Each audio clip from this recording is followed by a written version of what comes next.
Bonjour et bienvenue à tous. Bienvenue sur ce nouvel épisode de mon podcast Mon Psy part en live. Je suis Julien Borloo, psychologue à Lausanne.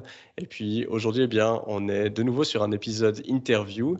Et puis pas avec n'importe qui, avec un psychologue, psychothérapeute d'orientation systémique que vous avez peut-être déjà croisé sur YouTube, qui s'appelle Julien Bess. C'est une interview que je me réjouis de faire parce qu'on va aborder alors, ça va autant concerner les professionnels, les psychologues ou du travail social, parce qu'on va parler de choses aussi très techniques, de l'accompagnement, mais comme les gens qui peuvent se sentir concernés par différentes problématiques, parce qu'il y a sûrement pas mal de choses qui vont résonner. Donc, Julien, merci déjà énormément d'avoir accepté ce rendez-vous. Donc, Julien, tu es psychologue, psychothérapeute en approche systémique. Tu es aussi formateur, superviseur. Donc, tu as les casquettes des deux côtés. Tu es aussi créateur de contenu. Moi, j'ai découvert ta chaîne YouTube il n'y a pas longtemps et là, je me régale depuis que j'ai prévu l'interview. En plus, je me suis dit, il faut que je regarde un petit peu, mais c'est vraiment une ressource. Je tenais à te féliciter parce que c'est vraiment une ressource autant pour des gens tout venant que pour des professionnels. C'est vraiment, moi, je le vois comme une formation continue. Donc, bravo pour ça. Est-ce que tu pourrais commencer cette interview par te présenter en disant quelque chose sur toi qui n'est pas sur ton profil LinkedIn?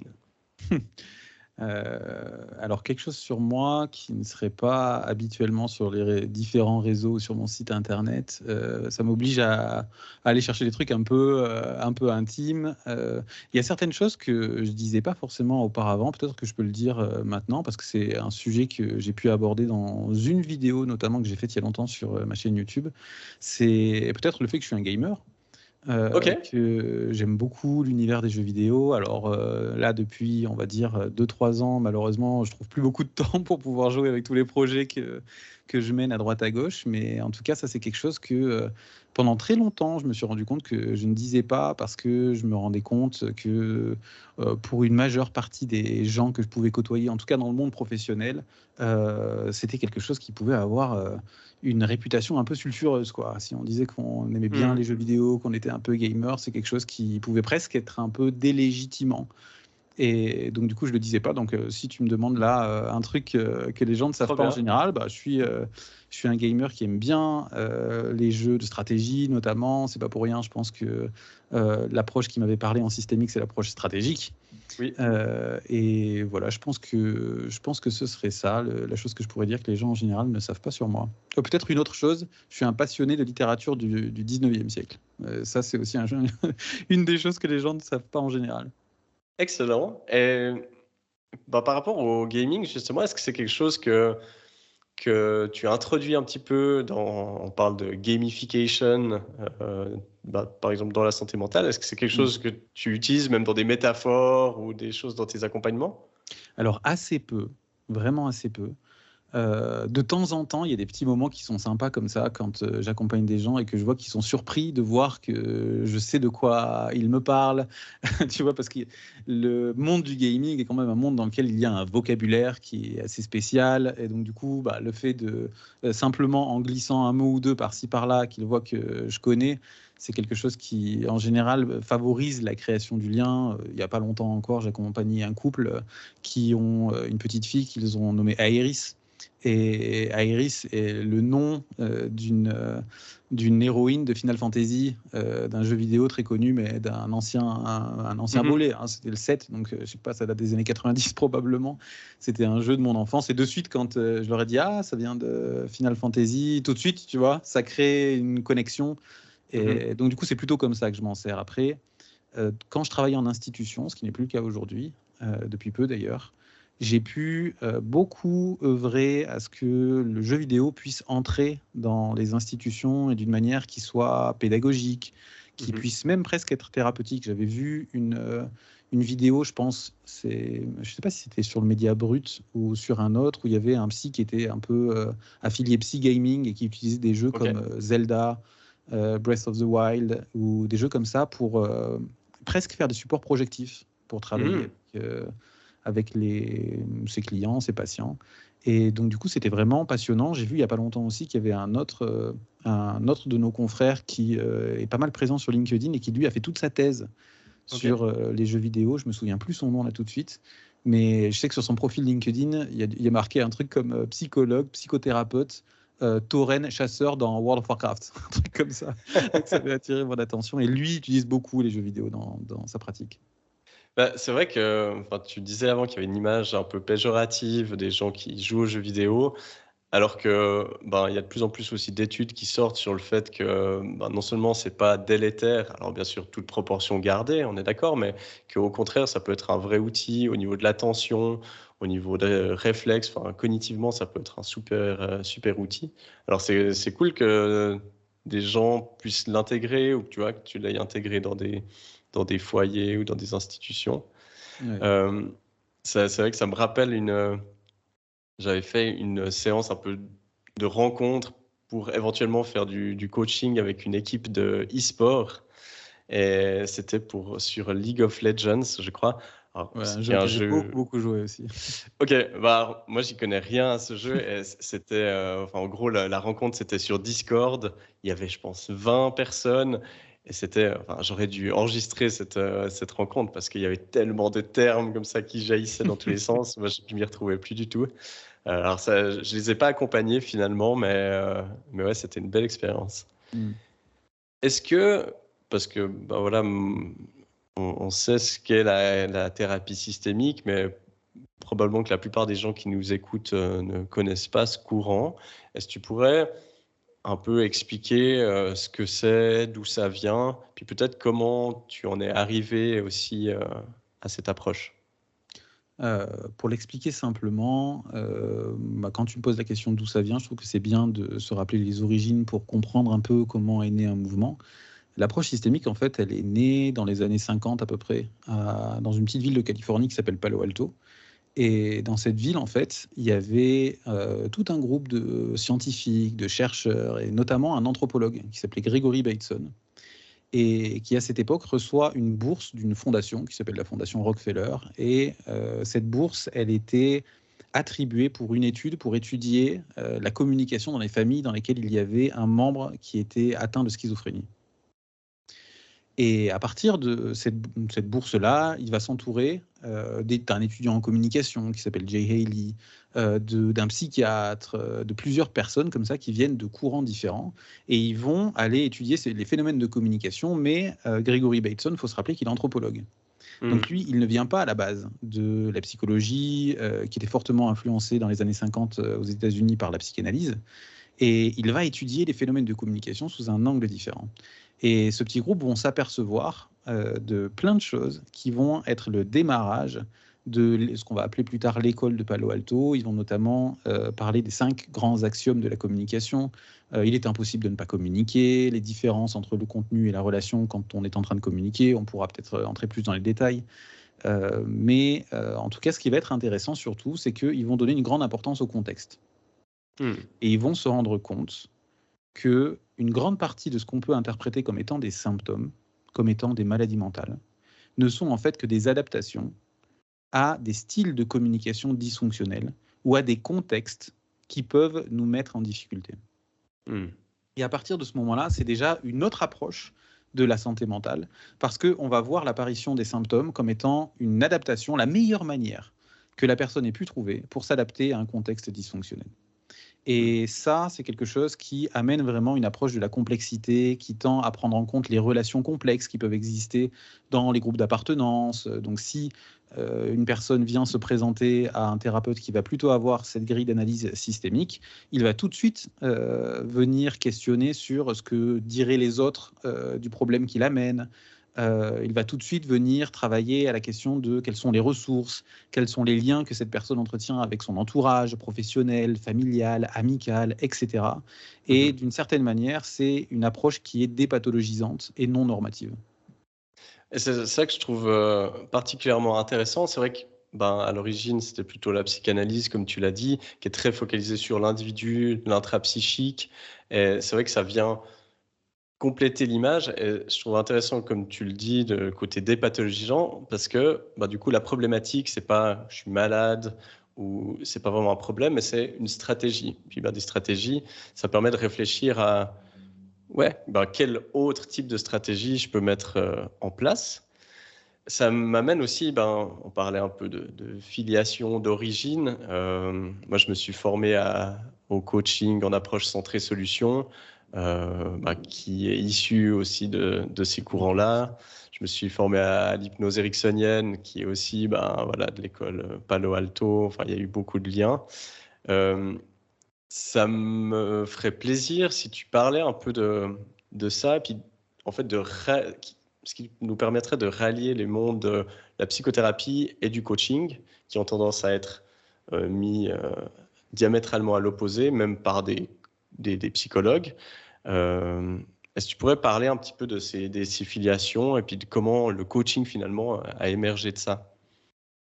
Alors, je ne sais pas si je pourrais avoir une réponse satisfaisante en ce qui concerne le coaching, parce que je ne suis pas vraiment spécialiste.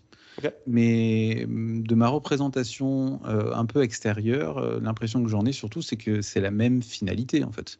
C'est que peut-être que les moyens sont un petit peu différents, mais au fond, en tout cas, dans la manière d'envisager la thérapie avec l'approche systémique, c'est une approche qui est plutôt une approche de thérapie brève et qui est une approche centrée sur les mécanismes, sur les leviers du changement. Parce qu'on part du principe que les personnes, quand elles viennent consulter un thérapeute, un coach, un travailleur social, peu importe, elles viennent parce qu'elles souhaitent un changement dans leur vie, ne serait-ce qu'un changement de représentation. Parce que si on accepte cette idée, finalement, si on le simplifie, on ne souffre que de l'interprétation qu'on fait du monde et des événements qui nous arrivent. Donc la thérapie est une manière de venir créer un changement, une modification sur notre représentation des événements. Et à partir de là, on peut aller mieux. Et je pense que le coaching peut avoir un effet similaire. Peut-être une manière de le voir d'une façon complémentaire, c'est au niveau conceptuel, tu sais, dans l'approche systémique, on parle de changement de niveau 1 et de changement de niveau 2. Les changements de niveau 1 étant tous les changements de comportement. Et les changements de niveau 2, donc de niveau 1, c'est les changements de comportement, d'attitude. Et les changements de niveau 2, ça va être les changements dans l'univers des représentations. Après, certains sont allés encore plus loin en parlant de changement de niveau 2 supérieur, qui serait un changement au niveau des croyances, au niveau du socle des représentations les plus profondes, celles qui sont en général, qui ne sont jamais remises en question, quoi. Mais en général, dans la thérapie, on ne va jamais chercher un changement de niveau 2 supérieur. On ne cherche pas à changer les croyances profondes des gens. On cherche à opérer des changements de représentation. Et il y a plusieurs manières d'obtenir ce changement de représentation. Soit on peut directement focaliser notre intervention sur ce niveau 2. C'est en général ce qu'on fait dans la thérapie. Pas toujours, mais c'est en général ce que l'on fait. Je peux donner un exemple. Un enfant qui aurait des problèmes d'intégration scolaire, par exemple, ou qui commencerait à être en décrochage, qui se sent mis à l'écart dans la classe, etc. On peut venir travailler sur le changement de représentation, c'est-à-dire essayer de faire en sorte qu'il puisse se vivre différemment, qu'il puisse se représenter différemment au sein de la classe et qu'il ne se vive pas comme étant le mauvais élève, le cancre, etc. Avec l'idée que s'il y a un changement de niveau 2 qui se produit, forcément, ça va avoir des impacts sur le niveau 1. Parce qu'à partir du moment où on change notre manière de voir le monde, notre manière de nous représenter une situation, forcément, nos comportements vont en fonction et changent dans cette droite lignée, quoi. Mais il est tout aussi possible de passer par un changement de niveau 1 pour obtenir à terme un changement de niveau 2. Si je prends l'exemple de cet enfant, imagine que tu lui dises alors ce que je vais te demander, et je ne te demande pas de comprendre pourquoi, c'est de te mettre tous les jours au premier rang, et à chaque cours, tu vas poser une question. C'est tout ce que je te demande. La semaine d'après, il doit poser 2 questions. Là, on est en train de lui prescrire un changement de comportement. Et ce que l'on espère qui pourrait se passer, c'est qu'en faisant ce changement de comportement, lui, il va commencer à se vivre différemment au sein de la classe. Les professeurs et le reste des élèves de la classe vont commencer à le voir différemment. Et donc, du coup, par un effet de rétroaction complexe, il va y avoir un changement de représentation qui va pouvoir s'opérer. Donc, au final, la finalité est la même. J'aurais tendance à dire que peut-être la thérapie va avoir tendance à à rentrer plus directement dans le niveau 2 et le coaching peut-être plus directement dans le niveau 1. Mhm. Mais au final, le résultat sera le même. Et ça, c'est hyper intéressant que tu le rappelles, c'est que ça donne finalement plus de portes d'entrée vers des changements, parce que en effet, on peut soit commencer par changer comment on se voit, éventuellement nos croyances, et puis ensuite on est prêt à amener des changements de comportement, ou bien on peut prendre par exemple l'exemple de la confiance en soi, quelque chose que je cite souvent, on peut se dire, soit on construit votre confiance, puis après vous allez oser, je sais pas, mettre cette robe que vous aimeriez mettre, ou oser vous s'inscrire à cette formation, ou bien on le prend à l'envers. Et puis, en effet, en s'habillant différemment, en se comportant différemment, la confiance en soi va augmenter. Et ça, ça donne des leviers supplémentaires. Je reviens sur ce que tu as dit au début. Tu as dit, généralement, quand on va dans une thérapie, c'est parce qu'on veut un changement. Et puis, ça me fait écho à une de tes vidéos que j'ai regardée hier soir, juste avant de me coucher, sur les 4 types de demandes qu'un client peut avoir.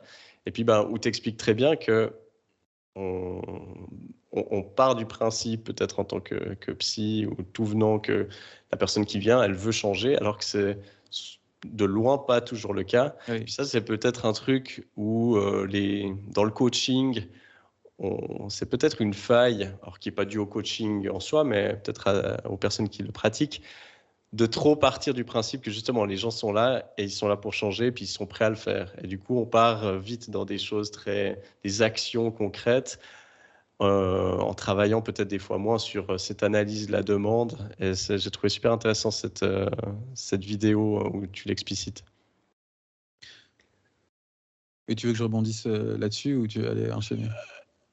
Comme tu souhaites, si tu as quelque chose à rebondir. Oui, juste pour compléter, Oui. et je trouve ça toujours très intéressant de pouvoir aller dans les chemins de la complexité. Et justement, dans cette vidéo, ce que j'aborde, c'est qu'il peut y avoir parfois une demande explicite, mais quelque chose dans l'implicite. Parfois, les deux ne sont pas forcément en corrélation. Parfois, une personne peut venir pour s'acquitter d'un mandat, c'est-à-dire que dans ma pratique, je reçois des familles ou des couples, tu as toujours une personne qui va un peu plus porter la demande qu'une autre, et tu peux en avoir une qui vient dans l'espace de la thérapie pour s'acquitter d'un mandat, c'est-à-dire pour faire plaisir à l'autre, ou parce qu'elle est obligée de venir. Et donc, du coup, qui va être dans différents styles de positionnement, soit en position haute, elle va te dire oui, alors moi, c'est une évidence, je suis là que pour récupérer mon papier, ou alors je suis là que parce que l'autre me l'a demandé, mais vos trucs là, ça m'intéresse pas. Et donc, elle est en position haute, et là, il va être question de venir travailler avec elle. Cette question de la demande, soit en position basse, c'est-à-dire que tu vas avoir des personnes qui vont te montrer que voilà, elles adhèrent au processus, qu'elles sont bien d'accord, mais en réalité, si tu vas chercher derrière, elles ne s'impliquent absolument pas dans le processus de la thérapie ou du coaching si on va plus loin, et elles ont une posture très passive. Et ces 4 styles de demande, ils sont très importants pour moi dans les débuts, en tout cas, de la thérapie. Et ils représentent vraiment cette approche de la complexité que j'aime dans l'approche systémique. Et ça, même ça peut des fois, dès la première prise de contact, on peut déjà percevoir parfois ça, hein. J'ai des personnes des fois c'est pas la personne qui veut venir qui m'appelle, c'est le conjoint ou la conjointe plus souvent, ou une amie, j'ai eu ça hier encore. Ça donne déjà des indications sur en fait quel va être le type de demande. Et c'est vrai que c'est des choses hyper subtiles quelque part, mais qui donnent autant d'informations. Puis je rebondis en fait là-dessus parce que dans ces 4 demandes, il y en a une où tu rappelles l'importance dans les approches d'intervention stratégique, l'importance de ne pas fidéliser le client. Tout à fait. Et puis l'importance de ne pas devenir, en tant que thérapeute, la personne vers qui le client va venir dès qu'il y a un souci pour aller chercher une réponse, puis l'appliquer. Alors, comment, peut-être tu peux répondre pour les 2 côtés, hein, de l'entretien. Pour des psychologues, comment arriver à voir quand on commence à fidéliser le client et qu'en fait on lui enlève de l'autonomie?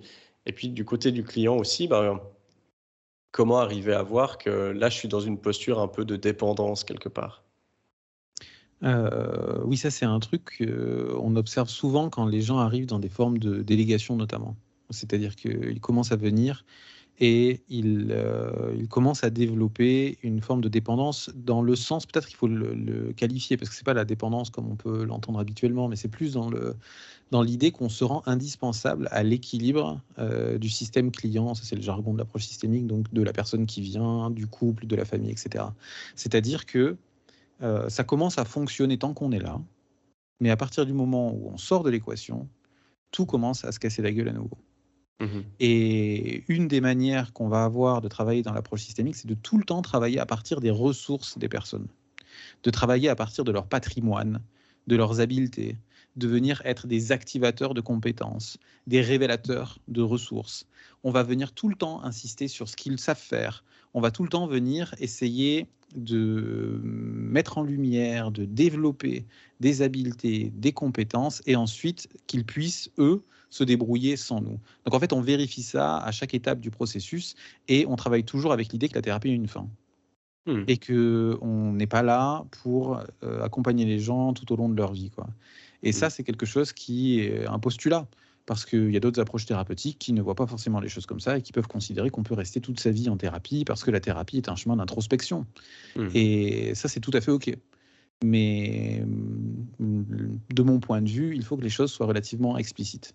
C'est-à-dire Mhm. que les personnes qui viennent en thérapie pour obtenir un changement assez rapide, ça ne veut pas dire en 2 semaines, quoi, mais qui sont quand même dans une situation de souffrance ou de déséquilibre qui fait qu'ils ont envie que les choses puissent bouger, on ne peut pas leur mentir sur la marchandise, quoi. C'est-à-dire que si jamais on estime que la thérapie, c'est vraiment juste un mouvement d'introspection qui va se poursuivre pendant 10, 20 ou 30 ans, il faut que les choses soient claires dès le début.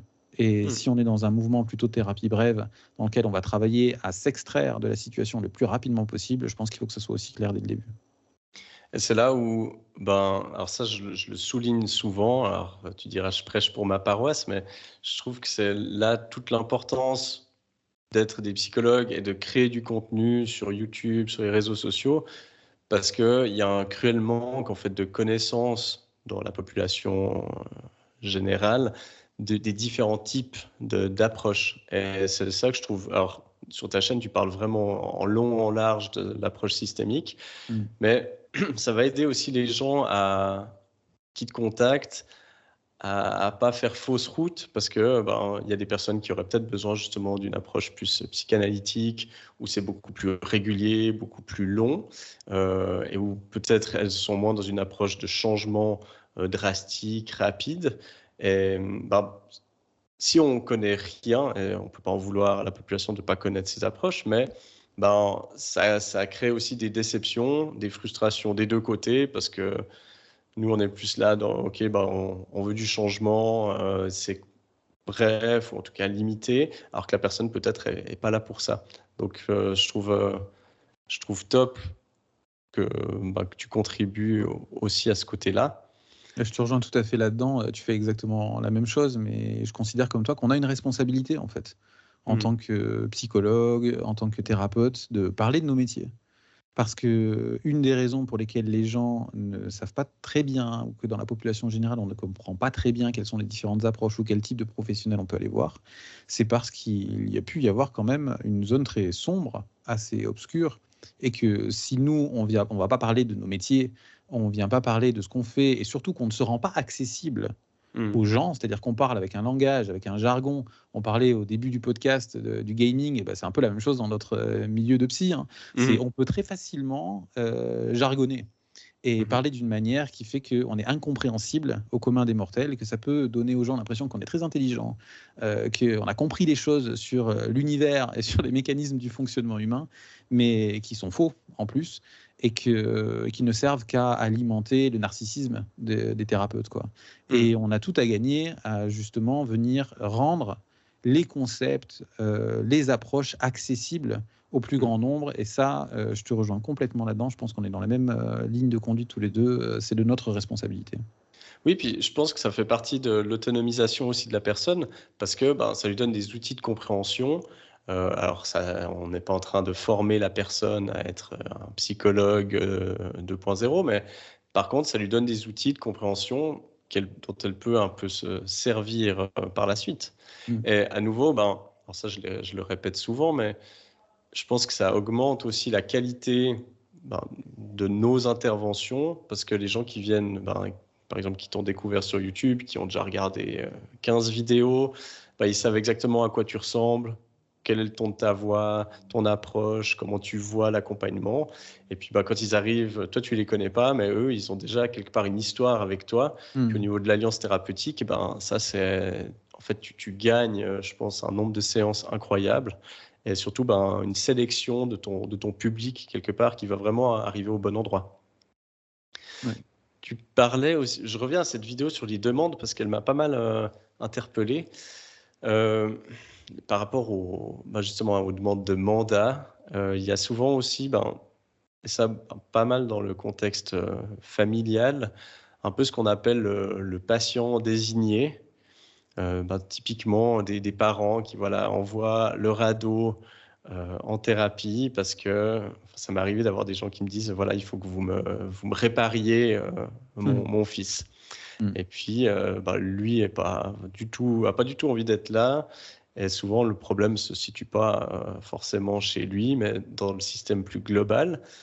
Est-ce que tu arrives soit à exemplifier ça, mais comment tu abordes ça? Parce que typiquement, moi, je fais que de l'individuel. C'est là où ça me manque ces outils de famille ou de couple. Comment tu abordes ça pour questionner cette posture, puis pour surtout aller changer ce système? Pour répondre à ta question, dans l'approche systémique, on parle de porte-symptômes. On peut entendre patient désigné, mais en général, on parle plutôt de porte-symptômes. Et il y a une métaphore que je prends tout le temps pour parler de l'approche systémique, c'est la métaphore de la pyramide humaine. Ce que j'explique, c'est que tu vois ces espèces de grandes figures de pyramides humaines. Je sais que c'est un sport national dans je ne sais plus quelle ville d'Espagne où ils te font des pyramides humaines de 15 mètres de haut. C'est vraiment impressionnant. C'est les trucs qu'on voit au cirque, quoi. Tu vois, on monte sur les épaules les uns des autres jusqu'à faire la pyramide la plus grande. On peut imaginer qu'on est tous pris dans des pyramides humaines de ce style, que ce soit dans notre famille, dans notre milieu professionnel, dans notre cercle amical. Et si tu regardes la pyramide, il y a toujours une participation de chacun à l'équilibre général. Et ça se fait de manière instinctive, ce truc-là. Tout le monde met son énergie au service de l'équilibre d'ensemble. Et parfois, il peut y avoir des personnes qui souffrent beaucoup plus que les autres là-dedans. Et parce qu'on a peur que tout ça se casse la gueule, on préfère endurer pendant parfois très longtemps jusqu'à en avoir des douleurs chroniques, plutôt que de sortir de cette pyramide, parce que ça ferait courir le risque que tout s'effondre. Et si tu regardes un peu dans la pyramide, tu peux avoir par exemple une personne à un endroit de la pyramide qui commence à avoir une crampe, ou qui commence à avoir, avoir une faiblesse musculaire. Qu'est-ce que ça va produire? Ça va entraîner des changements infimes de toutes les personnes autour d'elle, et ça va faire des réactions en chaîne. C'est-à-dire qu'il y en a une qui va commencer à tordre un petit peu son poignet, l'autre qui va avoir un peu plus mal sur une épaule, une autre qui va prendre un petit peu plus de poids sur son dos. Et bien évidemment, si tu regardes les symptômes, au bout d'un moment, tu vas en voir un qui va se plaindre d'un mal de dos. Et une approche par l'intrapsychique, ce serait quoi? Ce serait, on va voir le symptôme, on se dit, ok, tu as mal au dos. Voyons voir un peu dans ton organisme, qu'est-ce qui fait que tu as mal au dos? Alors on peut trouver des fragilités. On peut peut-être trouver que tu as eu des traumatismes, ou que tu as eu un accident il y a je ne sais pas combien de temps, et que par conséquent ta colonne vertébrale était fragilisée, et on va se dire, ah, mais c'est pour ça, c'est la raison pour laquelle tu as mal au dos. Et dans l'approche systémique, ce qu'on va faire, c'est qu'on va sans cesse dézoomer, et on va se dire, ok, peut-être que tu as une fragilité à cet endroit, mais qu'est-ce qui fait que tu as mal maintenant? Est-ce qu'il n'y aurait pas une réaction en chaîne qui fait que en fait, tu as mal tout simplement parce que tu portes beaucoup trop de poids sur tes épaules?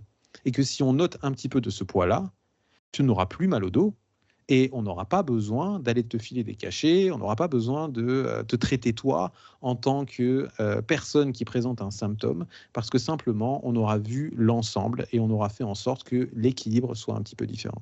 Et donc du coup, quand tu regardes dans des familles ou dans des groupes humains, tu peux avoir des personnes qui souffrent beaucoup de quelque chose qui s'est passé à l'autre bout de la pyramide. Donc pour répondre un peu plus loin à ta question, comment on fait dans ces cas-là? Bien souvent, on associe l'approche systémique à la thérapie familiale. Parce que forcément, quand tu as une vision systémique, tu vas avoir une tendance plus facile à aller consulter les différents membres de la famille, à les inviter. Mais on peut pratiquer la thérapie systémique individuelle. D'ailleurs, une grande partie de ma clientèle sont des individus. Et aujourd'hui, peut-être que je dois faire 70% de consultations de thérapie individuelle contre 30% de famille et couple, tu vois. Ok. Donc, mais par contre, dans la thérapie individuelle, systématiquement, il va y avoir cette vision-là que la personne n'est pas isolée de son entourage et de tout un contexte. Et donc, on va avoir des techniques de questionnement, par exemple, qui sont des questionnements circulaires, c'est-à-dire on pourrait demander aux personnes, si je posais la question à votre maman, si je posais la question à votre conjoint, qu'est-ce qu'il me dirait de vous? Qu'est-ce qu'il me dirait par rapport à la situation? Et comme ça, on convoque d'une certaine manière l'entourage à l'intérieur de la séance pour voir un peu quels sont les jeux de relations qui peuvent la lier aux personnes les plus proches d'elle. Et comment, parce que c'est un super bon rappel, et comment tu fais, alors bon, c'est une question qui est évidemment qui dépend de beaucoup de variables, mais comment est-ce que une personne individuelle comme ça, comment est-ce que tu l'amènes à essayer de changer la dynamique de cette pyramide humaine? Bah, en modifiant légèrement sa position et donc du coup en modifiant sa représentation des phénomènes, quoi. L'idée, c'est toujours que les personnes puissent ouvrir leur éventail de possibles, qu'elles puissent activer des ressources, qu'elles puissent se sentir un peu plus apaisées, qu'elles puissent retrouver une fonctionnalité dans leur existence si jamais elles ont pu la perdre ou si elle a été altérée. Donc du coup, après, pour répondre à cette question, peut-être qu'il faudrait prendre des exemples pour que ça soit plus clair. Parce que si on reste assez généraliste, ouais, voilà ce que je dirais, quoi. Bah, est-ce que enfin, si tu as un exemple comme ça sous la main de justement une thérapie qui avait débuté peut-être un peu avec ce mandat ou d'une personne qui a été envoyée et de voir comment est-ce qu'elle a pu peut-être un peu changer aussi le système familial. Alors en effet, ça peut être super riche. Il faut que j'essaie de trouver un exemple qui soit pas trop compliqué. Bien sûr. Peut-être j'ai un exemple simple. Une maman qui vient un peu dans le même cas de figure que ce que tu as pu observer toi dans ce que tu disais, c'est-à-dire une forme de délégation. Elle vient en disant il faut traiter mon fils parce qu'il y a un gros problème. Et quand elle vient, elle raconte à quel point ça peut être difficile pour elle, parce que son fils, qui doit avoir, à l'époque où je la vois, je sais pas, 6 ans ou 7 ans, quelque chose comme ça, est très agressif envers elle. Il la tape, il la mord, il est tyrannique à la maison, il prend le pouvoir, il peut avoir des décharges d'agressivité qui sont vraiment extrêmement impressionnantes. Et il est assez costaud quand même pour un enfant de 7 ans. Et elle commence même à avoir un peu peur de lui.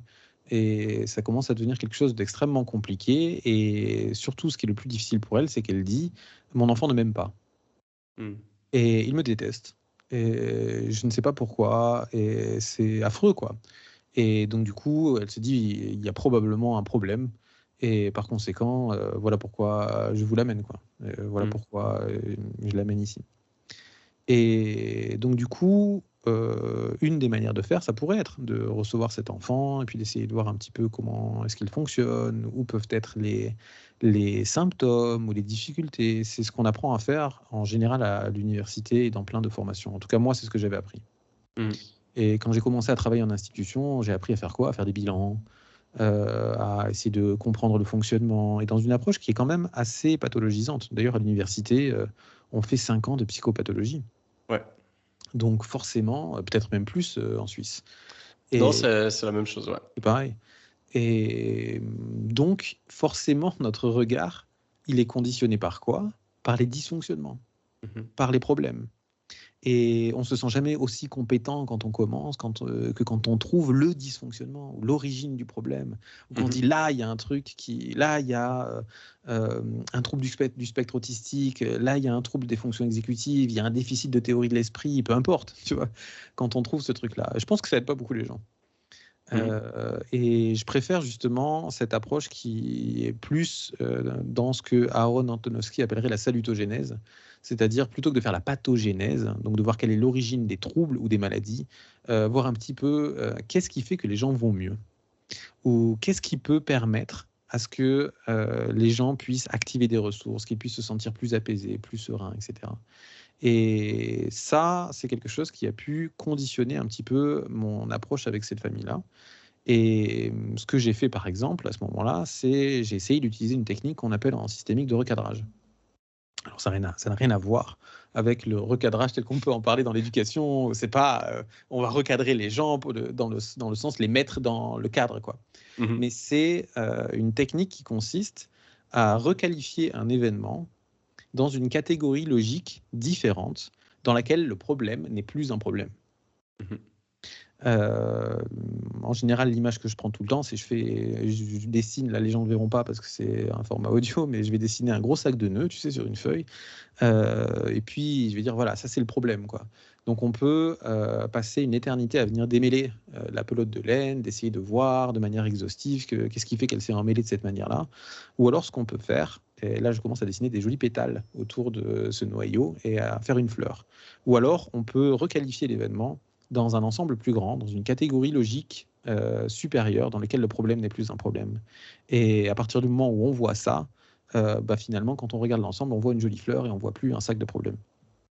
Et donc, du coup, je vais passer rapidement sur la construction de l'alliance thérapeutique, comment on a pu travailler sur plusieurs séances avec cette maman, puis avec cette maman et cet enfant en même temps, jusqu'au moment où on arrive à ce fameux moment du recadrage, c'est-à-dire où avant, on a vraiment travaillé à ce qu'on va appeler en systémique la perméabilité du système, c'est-à-dire on travaille à ce que la personne ou la famille ou le couple puisse être pleinement disponible à l'information qu'on va leur amener de telle manière à ce qu'elle puisse faire impact, à ce Mhm. qu'elle puisse être significative, à ce qu'elle puisse d'une manière ou d'une autre se greffer au corps narratif de la personne qui arrive.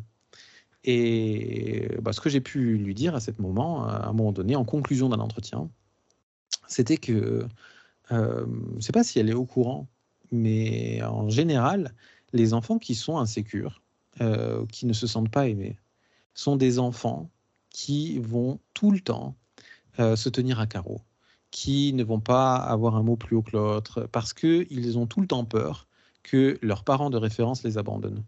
Donc, ils vont être dans une anxiété permanente à ne pas faire de vagues, à essayer d'être parfait, à essayer de faire en sorte que l'adulte de référence, donc son père ou sa mère ou quelqu'un d'autre, ne l'abandonne pas.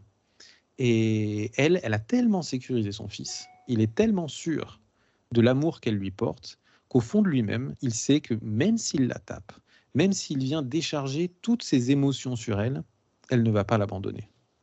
Et que, franchement, pour ça, elle est une mère extraordinaire. Et que lorsque son fils fait ça, il est en train de lui confier à elle la responsabilité de l'aider, lui, à gérer ses émotions. Il est en train de lui mettre entre ses mains à elle le, le travail, en fait, le mandat de venir l'aider à apprendre la régulation des émotions. Et à partir de ce moment-là, ça a été un éclairage, mais même dans son regard, je l'ai vu, quoi. C'était un moment magique. Elle s'est ouverte, elle s'est redressée. Elle a dit, mais oui, c'est exactement ça. Et elle est partie à partir de ce moment-là. Et quand son fils avait des comportements agressifs, plutôt que de se dire qu'il ne l'aimait pas, elle se disait, je l'ai bien sécurisé. Et maintenant, je vais l'accompagner pour gérer ses émotions. Et au final, je n'ai absolument rien changé au comportement de l'enfant. Je n'ai absolument rien expliqué de pourquoi est-ce qu'il faisait ce qu'il faisait, si ce n'est que probablement elle l'avait bien sécurisé. Et si on va plus loin, je ne sais même pas si c'est vrai ou pas. Mhm. C'est-à-dire que moi, je fais une hypothèse. Mais je fais une hypothèse qui me paraît beaucoup plus fonctionnelle qu'une hypothèse pathologisante. Et avec cette hypothèse-là que je lui ai soumise à elle, elle est repartie avec des solutions plutôt que de repartir avec des problèmes. Alors bon, je pourrais rebondir sur 1000 choses dans cet exemple. Euh, je rebondis directement sur le côté, je ne sais pas si c'est une hypothèse. J'ai lu il y a quelques mois un livre sur la thérapie provocatrice de Farelli, je crois, où lui disait que, en fait, typiquement, les hypothèses ou les théories qu'on expliquait à nos clients, elles n'avaient pas forcément besoin d'être vraies, elles devaient être utiles, Puis, alors lui, il le dit sous un vocabulaire assez drôle, mais il dit qu'on a le droit d'utiliser tous les coups sont permis parce que il dit que les clients, ils nous cachent des choses, des fois ils mentent, des fois ils Bien sûr. embellissent.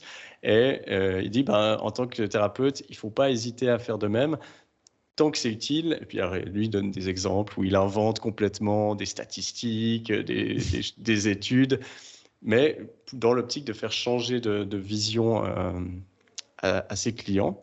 Je rebondis sur le côté perméabilité du système.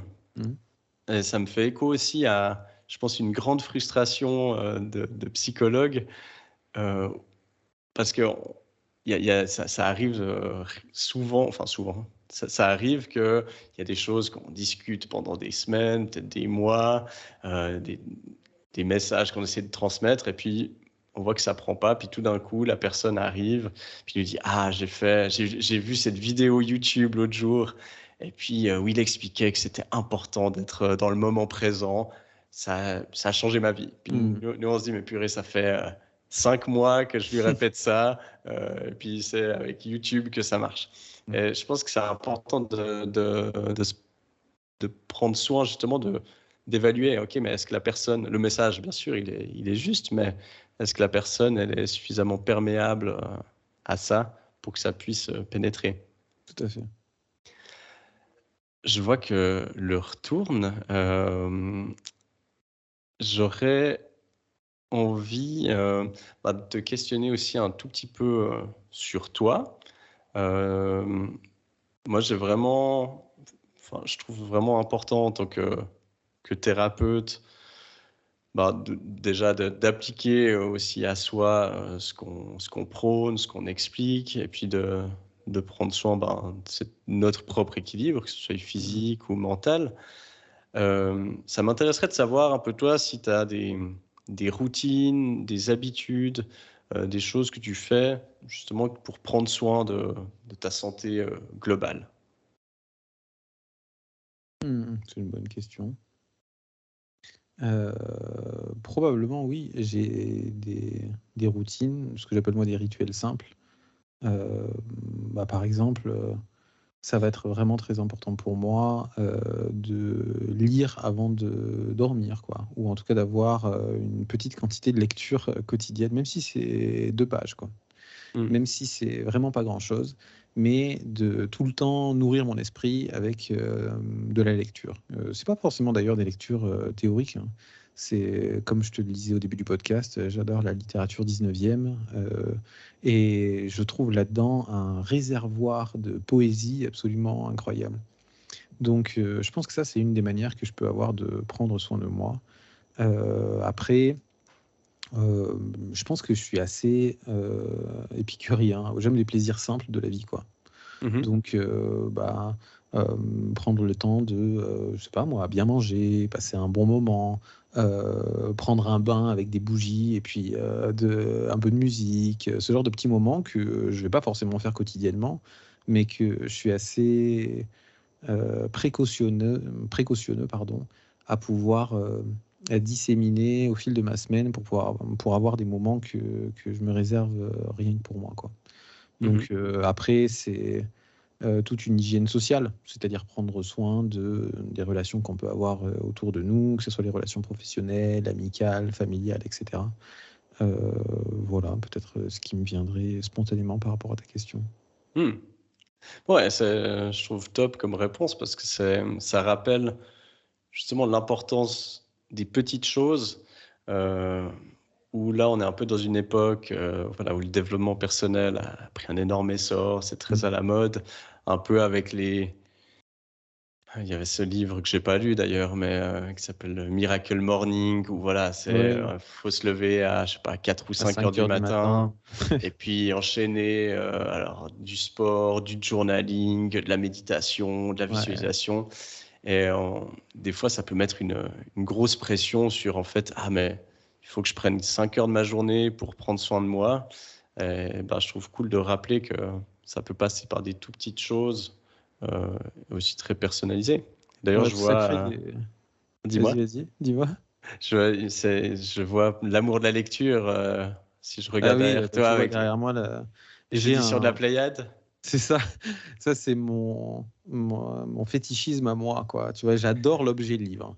Et Ouais, ce qui me coûte d'ailleurs beaucoup d'argent, parce qu'en général, j'ai tendance à lire mes bouquins pas mal sur des liseuses, parce que ok. de cette manière-là, je peux surligner tout ça et importer dans un logiciel que j'utilise sur l'ordinateur. Donc en fait, pour le travail, c'est super pratique. Mais j'adore avoir cet objet livre et le prendre, le toucher, le sentir. Faut me voir dans une librairie, les gens doivent me prendre pour un cinglé, parce que quand j'ouvre un livre, je le sens, quoi. Tu vois, Ouais. j'ai besoin de sentir l'odeur du livre, et cette édition de la Pléiade, je la trouve magnifique. Et j'adore toucher ce papier Bible, la couverture, sentir l'odeur, voir la calligraphie. Donc ça, c'est des petits plaisirs simples que j'aime bien cultiver, et je suis tout à fait d'accord avec toi, dans le sens où on est dans une société quand même qui pousse beaucoup à la question de la performance, de la productivité. J'ai jamais vu autant de chaînes qui sont sur YouTube qui s'intéressent à comment être plus productif. Et je pense que ma manière à moi de l'être, ou en tout cas de prendre soin de moi, c'est de me foutre la paix, quoi. Mhm. Je me dis des fois, il faut juste savoir se foutre la paix et s'écouter, et ne pas se mettre la pression par rapport à tout ce que, d'un point de vue social, on peut attendre de nous, quoi. Hmm.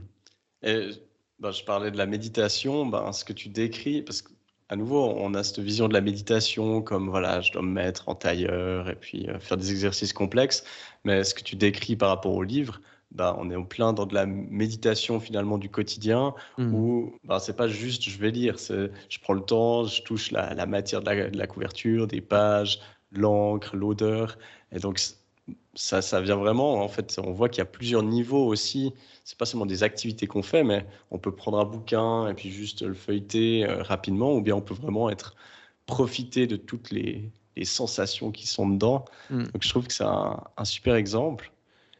J'ai une question parce que on me la pose souvent, je sais jamais trop comment répondre, et ça m'intéresse peut-être que toi tu as une réponse sur comment est-ce qu'on fait en tant que psychologue pour couper avec le travail pour pas ramener tous les problèmes qu'on entend à la maison. Et moi, j'ai de la peine à y répondre. J'ai l'impression que ça c'est venu un peu avec le temps. Est-ce que toi, tu as, pareil, des rituels ou des choses très concrètes qui t'aident ou t'ont aidé à le faire? Alors, cette question-là, je ne saurais pas t'expliquer pourquoi. C'est une question que je me suis jamais vraiment posée, et j'ai pu même me dire à certains moments que j'étais un peu un extraterrestre, parce que les gens trouvaient ça bizarre, ma manière de fonctionner, dans le sens où je suis pas trop cloisonné. C'est-à-dire que, ben, déjà, quand je travaillais en institution, je sais que ça pouvait surprendre un peu mes collègues de travail ou mes supérieurs hiérarchiques, que la distinction entre qui je suis dans ma vie privée et qui je suis dans ma vie professionnelle euh, est, est assez perméable, quoi. Hmm. C'est-à-dire que, bah, de la même manière, les gens qui regardent les vidéos que je peux faire sur YouTube ou le contenu sur les réseaux sociaux ont une bonne image de qui je suis. Ouais. Et il n'y a pas un personnage, je n'ai pas l'impression d'être quelqu'un de différent là que dans ma vie, de la même manière que j'ai pas l'impression d'être différent quand je fais de la thérapie, que quand je suis dans ma vie privée. Et je ressens pas spécialement le besoin de me décharger de ce que les gens ont pu déposer dans l'espace de la thérapie. Et ça, je sais pas à quoi c'est dû. Probablement, je me dis que j'ai eu une chance extraordinaire de grandir dans un milieu, dans un contexte qui était assez bienveillant. Euh, voilà, c'est la manière que je l'explique, quoi, avec des parents qui étaient toujours soutenants. Ce qui fait que j'ai en général une base de stabilité émotionnelle qui fait que j'ai une empathie affective, cognitive, mais je ne suis pas contaminé Hmm. par les problématiques des gens. C'est-à-dire quelqu'un qui vient me raconter ses problèmes, je peux vraiment être dans un mouvement très empathique envers lui, mais une fois que j'en sors, ça ne me reste pas comme Mhm. étant un matériel radioactif, quoi. Je ne me sens pas mal après de ce que les gens ont pu déposer. Je me sens plutôt privilégié ou chanceux. Je me dis quand même, c'est une belle marque de confiance. Je suis valorisé par le fait que les gens aient pu déposer ça. Je peux être très touché des magnifiques choses que les gens peuvent me dire, peuvent confier de ce qui s'est passé dans les thérapies. Et jusqu'à présent, en tout cas, j'ai jamais eu le sentiment d'avoir besoin de me débarrasser, de me délester de quelque chose qui pourrait vraiment être compliqué. Après, je travaille pas non plus dans un contexte dans lequel il y a des situations qui sont vraiment, vraiment très difficiles, quoi. Euh, je- Ça a pu m'arriver de temps en temps quand vraiment il y avait des problématiques, tu vois, d'inceste ou de violence intrafamiliale, d'agression sexuelle. Ce genre de truc, bien sûr, ça t'affecte un peu plus que les autres. Ou quand il y a des crises suicidaires ou ce genre de choses, ce sont des choses qui viennent toucher notre sentiment aussi de responsabilité. Et ça, c'est plus les choses qui peuvent nous rester dans la tête. Quand on se pose la question si on a où est notre responsabilité, si on devrait faire quelque chose ou pas. Les moments dans lesquels ça pouvait me prendre la tête, c'est si je me disais est-ce qu'il faut faire un signalement ou non. Et ma manière de traiter ça, ça a toujours été d'essayer de travailler en équipe. Soit de traiter ça dans les équipes pluridisciplinaires dans lesquelles j'ai pu travailler, soit aujourd'hui traiter ça en supervision ou de s'entourer de professionnels, de faire des intervisions et de ne pas rester seul dans ce genre de circonstances. À partir du moment où on en a parlé, où on le partage, déjà le poids est réparti, quoi. Et c'est beaucoup plus facile à apporter. Je pense que tu apportes quand même une belle réponse en termes d'environnement, un environnement dont tu as bénéficié, sur lequel tu n'as pas agi, mais aussi un environnement que tu vas chercher en termes de supervision, d'entourage. Je vois qu'on arrive gentiment au bout. On pourrait encore continuer, mais déjà, je tenais à te remercier énormément pour aujourd'hui. Merci. Pour les gens qui écoutent ce podcast, qui sont psychologues ou qui travaillent dans le social, vous pourrez mettre ça comme heure de formation continue, vu qu'on a abordé plein de concepts. Donc voilà, vous n'aurez pas perdu votre temps. Est-ce que est-ce que je te donne le mot de la fin, si tu pouvais, je ne sais pas si tu avais quelque chose à transmettre aux personnes qui nous écoutent, une pensée ou un conseil. Non, simplement remercier toutes les personnes qui écoutent d'être allées jusqu'au bout. Et un grand merci à toi de cette invitation. C'était vraiment un très grand plaisir de pouvoir échanger avec toi et aussi un honneur parce que moi j'avais découvert ton travail il y a quelques temps déjà, ça fait plusieurs mois que je suivais un peu ce que tu faisais sur les réseaux et j'apprécie beaucoup ce que tu fais. Je vois bien que, en tout cas j'ai pu voir les similitudes dans la manière de transmettre, en tout cas cette idée qu'il faut qu'on rende accessible nos métiers. Et donc du coup c'était un immense plaisir de partager cette heure avec toi. Donc merci pour ça et pour toutes les personnes qui nous écoutent, merci d'avoir écouté jusqu'au bout. J'espère que vous aurez appris des choses, ou si ce n'est appris, en tout cas que vous aurez été intéressé par certains points. Et si j'ai un mot de la fin, ce serait pas sous la forme d'un conseil, mais ce serait juste si jamais vous êtes intéressé par les relations humaines, par la psychologie de manière générale, vraiment allez chercher partout, là où vous trouvez des choses qui peuvent vous intéresser, parce que la curiosité est peut-être la qualité que j'estime en plus haut point et que je trouve la plus intéressante à cultiver. Et on peut trouver des choses ce sont des domaines qui sont tellement vastes que depuis des millénaires, on s'y intéresse. Et on peut trouver dans n'importe quel type de support, que ce soit la lecture, le podcast, la vidéo, les livres audio, etc. Plein de ressources qui sont géniales pour assouvir notre soif de curiosité. Magnifique. C'est un peu une question qui était un peu foireuse, c'est tellement large, mais merci d'avoir su la regrouper. En tout cas, merci beaucoup. Et puis merci à ceux qui ont écouté. Je mettrai dans les liens de la description tous les liens pour aller découvrir notamment la chaîne YouTube de Julien, qui est vraiment une mine d'or. Donc, toutes les infos seront là, si vous voulez le contacter, évidemment, également. Puis en tout cas, merci beaucoup et je vous dis à la semaine prochaine pour un nouvel épisode.